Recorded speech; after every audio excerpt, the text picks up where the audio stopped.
Jika pengorbanan sebesar bumi, maka keikhlasan pun harus seluas jagat raya.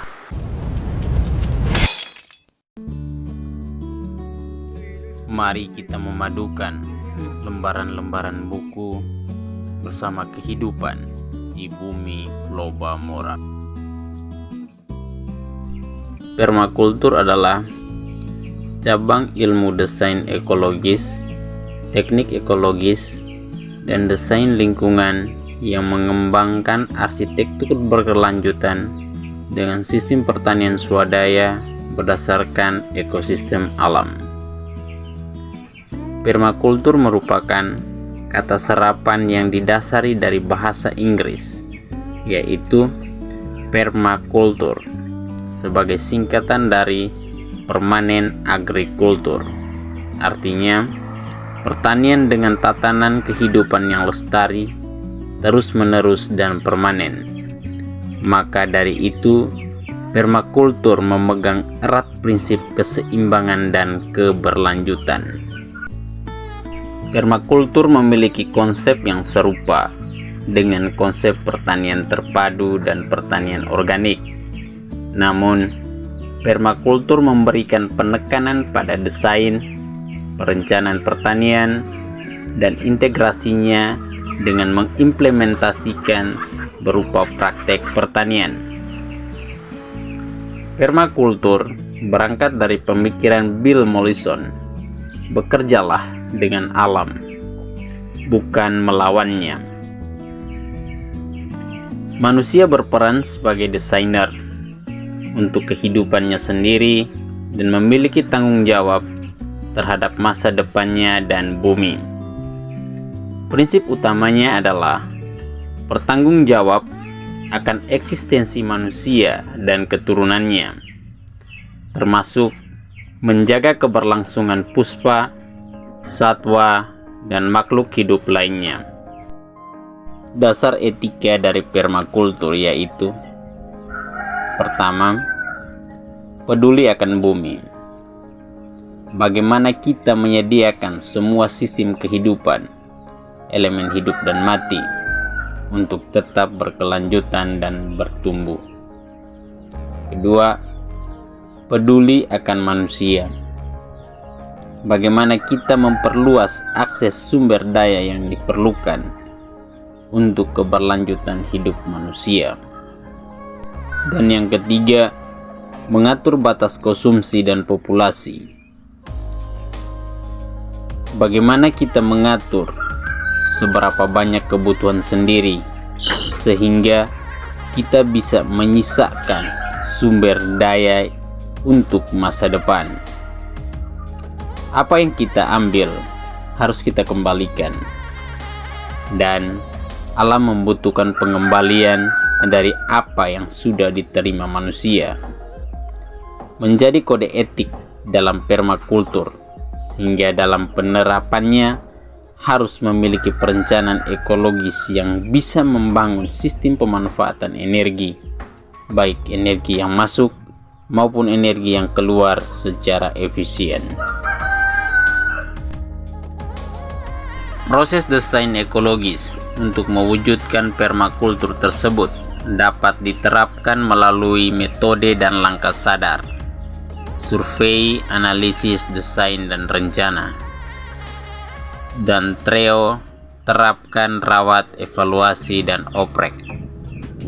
Langkah-langkah yang diterjemahkan secara komprehensif oleh Lumbung Pangan Nuswantara 2014 ini mengidentifikasi apa yang diperlukan, apa yang menjadi prioritas dan mendesak, kapan waktu pelaksanaannya, di mana lokasi yang tepat, dan bagaimana prosesnya. Permakultur sebagai sebuah manifestasi kegiatan berkebun dalam komunitas berdasarkan pada pemanfaatan lahan umum akan memberikan efek dalam tingkat kohesi dalam masyarakat, seperti membangun semangat gotong royong dan kepemilikan bersama. Kita adalah waktu yang terurai karena keadaan. Mari kita memupuk kehidupan, mengurai semua mimpi bersama alam yang raya ini. Dalam kajian penelitian Permatasari dan kawan-kawan 2014 dengan judul Penerapan Konsep Permakultur dengan Pendekatan Sosioekologi dalam Pembangunan Desa Wisata, studi kasus di Desa Jenglung Harjo, Kabupaten Tulung Agung, dalam jurnal Ruas volume 12 nomor 1, menyatakan bahwa hubungan konsep permakultur yang diterapkan pada sebuah desa wisata dapat dicapai melalui siklus zonasi yang dijalankan secara berkaitan. Adapun pembagian zonasi didasarkan pada kondisi dan tujuan dari dibentuknya sebuah desa wisata. Dalam studi kasus Desa Jenglung Harjo, pembagian zonasi pada kawasan didasarkan pada kondisi lokasi dan fasilitas yang dibutuhkan, sehingga diperoleh 4 zona yang saling berkaitan satu dengan yang lain.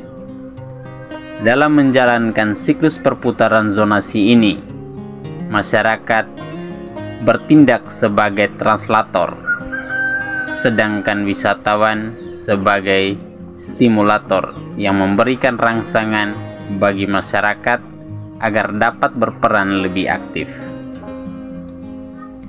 Kedua peran tersebut diharapkan mampu menerjemahkan potensi alam dan kultur yang terdapat di dalam lingkungan masyarakat lokal. Dengan adanya pembagian zonasi, peran dalam siklus zonasi, subjek penggerak, serta media yang mewadahi siklus, maka konsep permakultur dapat menjadi bagian dari roda kehidupan masyarakat setempat.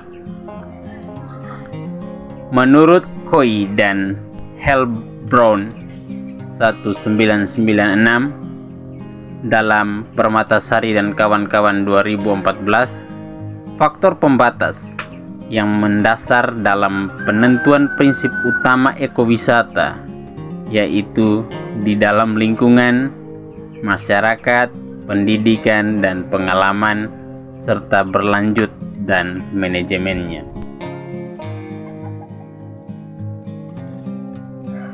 Bumi ini adalah satu-satunya rumah kita. Kita tidak punya pilihan lain.